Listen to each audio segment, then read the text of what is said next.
सभी को नमस्ते, मैं जतिन चौहान। आप देख रहे हैं एजुकेटर पॉइंट। गाइस, बात करते हैं चंद्रयान 3 के लेटेस्ट अपडेट के बारे में, जिसमें बताया गया है कि चंद्रयान 3 के लैंडिंग का प्लान क्या है। चलिए शुरू करते हैं। जैसे कि भारत का महत्वाकांक्षी स्पेस मिशन अब चांद के ओर भी करीब पहुंच गया है। चंद्रयान 3 ने चंद्रमा की ऑर्बिट में 5वें और अंतिम फेज को सफलतापूर्वक पूरा कर लिया है। इसके साथ ही चंद्रयान 3 चंद्रमा की सतह के ओर भी करीब आ गया है। चंद्रयान 3 के साथ यह कीर्तिमान रचेगा भारत। जैसे कि इसरो ने चंद्रयान 2 के विक्रम लैंडर और प्रज्ञान रोवर को भी उसी क्षेत्र में उतरने के लिए भेजा था, जहां अब चंद्रयान 3 सॉफ्ट लैंडिंग की कोशिश करेगा। यदि इसरो अपने इस मिशन में सफल रहा तो भारत चंद्रमा के दक्षिणी ध्रुव पर सॉफ्ट लैंडिंग करने वाला पहला देश बन जाएगा। 11 अगस्त को रूस द्वारा लॉन्च किया गया लूना 25 चांद पर लैंड नहीं कर पाया और दुर्घटनाग्रस्त हो गया। रूस भी चंद्रमा की दक्षिणी ध्रुव पर उतरने की तैयारी कर रहा था।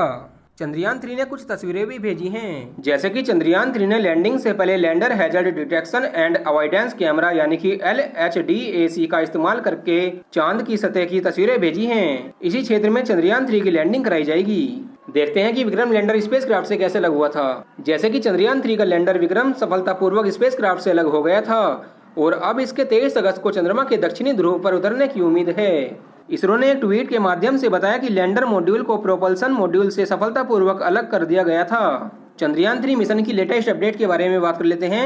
जैसे कि 5 अगस्त को ही चंद्रयान 3 चांद की पहली ऑर्बिट में पहुंचा था, जिसके बाद चंद्रयान 3 ने चांद की पहली तस्वीर भेजी थी। इसके बाद से मिशन की 4 और ऑर्बिट सफलतापूर्वक बदली गई थी।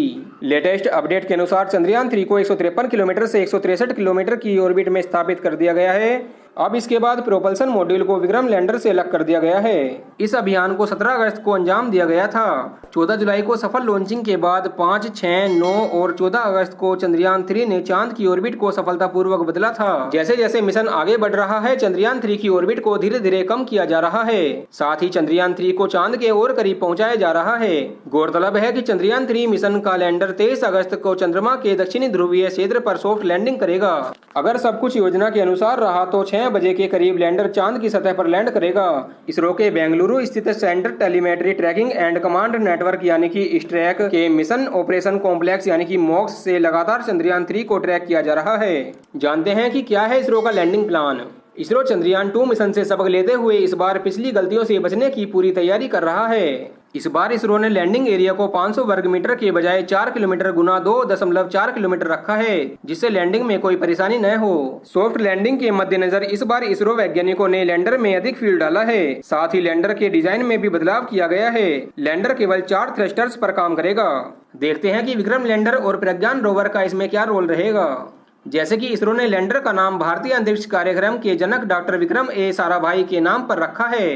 विक्रम लैंडर में इसरो ने 3 पेलोड शामिल किए हैं, जिनमें से एक रांभा LP है, जो सतह प्लाज्मा यानी कि आयनों और इलेक्ट्रॉनों के घनत्व और समय के साथ इसके परिवर्तनों का अध्ययन करेगा। इसमें दूसरा चस्टे है, जो कि चंद्रार्थ सरफेस थर्मोफिजिकल एक्सपेरिमेंट शामिल है, जो ध्रुवीय क्षेत्र के पास चंद्र सतह के तापीय गुणों की जांच करेगा। इसमें तीसरे पेलोड के रूप में इल्सा है, जो कि instrument for lunar seismic activity को शामिल किया गया है, जो लैंडिंग साइट के पास भूकंपीयता की जानकारी देगा। बात करें प्रज्ञान रोवर की, तो प्रज्ञान रोवर एक रोबोटिक व्हीकल है, जिसमें 6 पहिए लगे हुए हैं। इसमें चंद्रमा की सतह से संबंधित डेटा प्रदान करने के लिए पेलोड के साथ कॉन्फ़िगर किए गए उपकरण लगे हुए हैं। यह वायुमंडल की मौलिक संरचना पर डेटा एकत्र करेगा। देखा जाए तो चांद को लेकर दुनिया के देशों में नई रेस लगी हुई है। जैसे कि अंतरिक्ष पर नजर रखने वालों के लिए चंद्रमा एक बार फिर दिलचस्प हो गया है। इस रेस में रूस, अमेरिका और भारत के साथ साथ चीन भी शामिल हो गया है।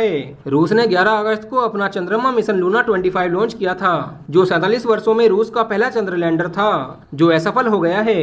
वहीं अमेरिकी स्पेस एजेंसी नासा आर्टेमिस नामक एक नए प्रोजेक्ट पर काम कर रही है। नासा एक बार फिर चंद्रमा पर मानव को भेजने की तैयारी में है। इस सब में चीन भी पीछे नहीं है। चीन भी चंद्रमा की सतह का अध्ययन करने की तैयारी कर रहा है। गाइज, ये इन्फॉर्मेशन थी चंद्रयान 3 के लेटेस्ट अपडेट के बारे में, जो कि चंद्रयान 3 के लैंडिंग के प्लान के बारे में थी। गाइज, वीडियो इन्फॉर्मेटिव लगी हो तो लाइक कर देना, कमेंट करके बताना वीडियो कैसी लगी, एंड अभी तक चैनल को सब्सक्राइब नहीं किया, चैनल को सब्सक्राइब कर दीजिए। Thank you friends.